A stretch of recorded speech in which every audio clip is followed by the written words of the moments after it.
With my hands resting on the wooden table before me, I felt the weight of the courtroom's heavy tension as I sat there. As I ran my fingers over each surface, across from me sat Camilla, my soon-to-be ex-wife, who looked victorious in her neatly done hair and crisp gray suit. Griffin Leary, her attorney, sat back in his chair and grinned condescendingly, as if he was relishing in the humiliation of my divorce. We were finally at the conclusion of what felt like an eternity of hearings, and now they were dividing up our life like there was no tomorrow. "Enjoy your garage sale," Griffin's caustic and scornful voice sliced through the room. "New life. You'll be going with nothing," he said, his eyes glinting with victory. Camilla didn't even glance at me. I felt my heart pound as she shouted her harsh, abrupt words. "You should have been a better husband."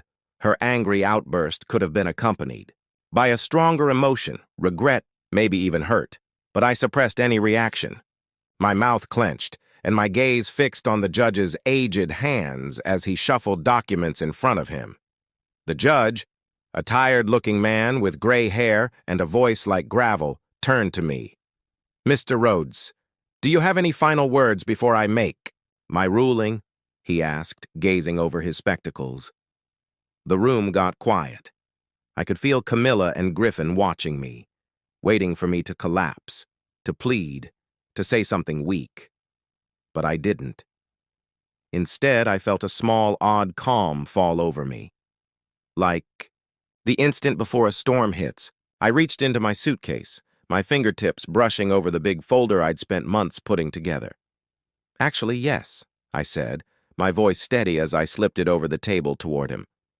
"I'd like to submit this as evidence." The judge lifted, an eyebrow, intrigued, and grabbed it from me. Camilla's head snapped up, her eyes narrowing. But I didn't glance at her. Not yet. I wanted to see her expression as the truth hit. The judge opened the folder, his fingers scrolling over the pages, one by one. I knew what he was seeing.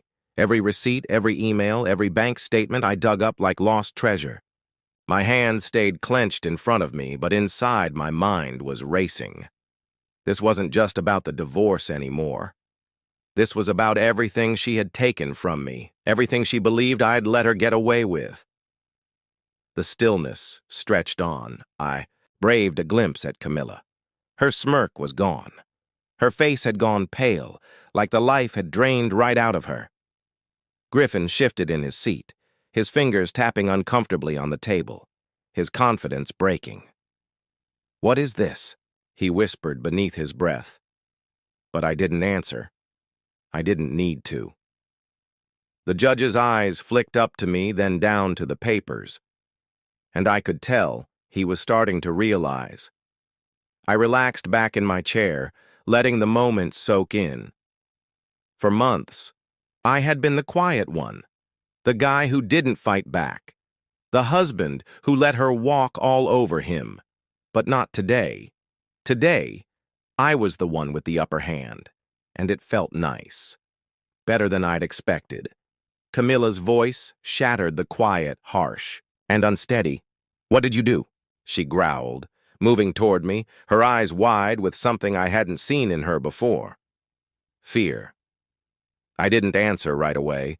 I simply smiled, a small, tight smile, and moved my attention back to the judge.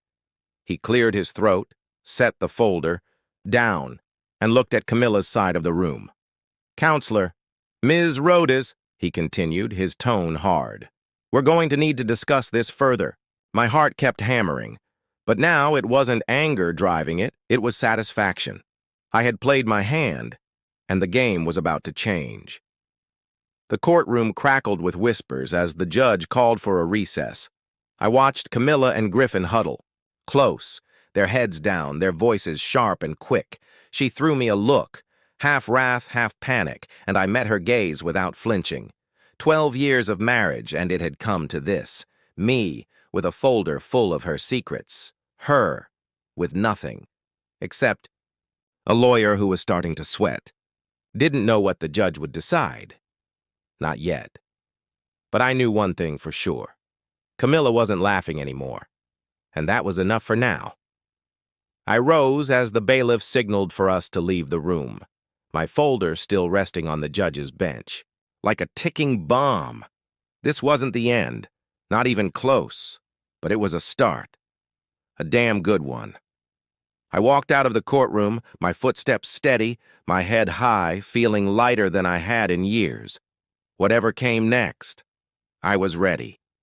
I looked through the pages again, reading every sentence, every cold, planned detail. She wanted the house we'd bought together, the one I'd fixed up with my own hands. Fresh paint, new floors, every leaky faucet replaced. She wanted the business, all of it, even though I'd been there from day one, back when it was only a concept scribbled on a napkin. No alimony, no equity, no nothing.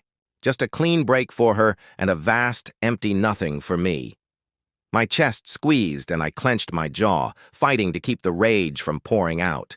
I wanted to yell, to throw the papers in her face, to demand she explain how she could do this. But I didn't. I just sat there breathing hard, letting it soak in. By the time she left for work, her heels clicking on the floor as she grabbed her purse and walked out, I was still on the couch. The door slammed shut, and the stillness engulfed me. I gazed around the room. The framed images of us, the furnishings we'd picked out together, the life we'd established. And it hit me. She'd planned this. She'd been steps ahead, preparing. This casual goodbye while I was still playing the devoted husband. I dumped the papers on the coffee table and fell back, staring at the ceiling. I could have asked her to stay, could have fought right then and there. But what was the point? She'd made up her mind, and I wasn't in it anymore. But as the minutes ticked by, something else started building inside me. Not just hurt, not just anger, but a spark of something harder, something sharper. I wasn't going to let her walk away with everything. Not like this. I didn't know how yet, but I'd find a way to fight back. That morning, when she handed me those papers, she thought she'd ended it. She didn't realize she'd just started something bigger. I wasn't always the man sitting quietly in the background, letting life happen around me. I used to be more than that. And that morning, when Camilla slapped the divorce papers on me, I couldn't stop thinking about how it all started. I sat in the living room, in the exact spot where I'd first looked at those documents. But now, my mind was wandering back to the early days, back when Camilla and I were a team. The house was still silent, the kind of silence that presses down on you. And I could almost hear the echoes of how things used to be. I'd been her biggest supporter when she started Rhodes Interiors, back when it was just the two of us in a tiny apartment, her sketching designs on cheap graph paper while I built. Her first portfolio website from scratch. I wasn't a tech whiz, but I figured it out. Hours of trial and error. Late nights with bad coffee, just so she could showcase her art to the world. She'd smiled at me then, her eyes bright, saying, "We're going to make it big, you and me." I believed her. I believed in us. In those early years, I was wherever she needed me to be. I'd cold call potential clients, my voice shaky but determined, setting up meetings so she could pitch her ideas. I'd shake hands at networking events, my tie crooked and my palms sweaty, while she worked the room like she was born for it. People started noticing her talent, her charm, and soon the clients rolled in. I was proud. Even if I stayed, in the shadows I didn't mind.